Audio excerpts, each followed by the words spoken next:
Diqqat qiling, tezkor va shoshilinch xabar. Assalomu alaykum hurmatli tomoshabin. O'zgidromet markazi 1-oktyabrdan 4-oktyabr kunlariga ob-havo ma'lumotlarini e'lon qiladi. Ushbu kunlari respublikamizning barcha viloyatlarida havo biroz bulutli, ba'zi joylarda o'zgaruvchan bo'lib turadi. 1-oktyabr kunlari yog'ingarchiliklar kutilmaydi, faqat Toshkent viloyatining ba'zi joylarida qisqa muddatli yomg'ir yog'ishi mumkin.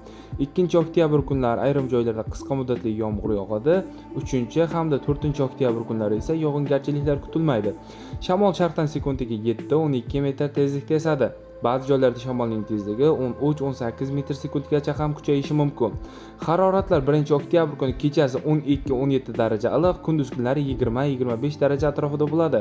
2 hamda 4-oktyabr kunlari kechalari 3-8 daraja iliq, kunduz kunlari 18-23 darajagacha tushishi mumkin.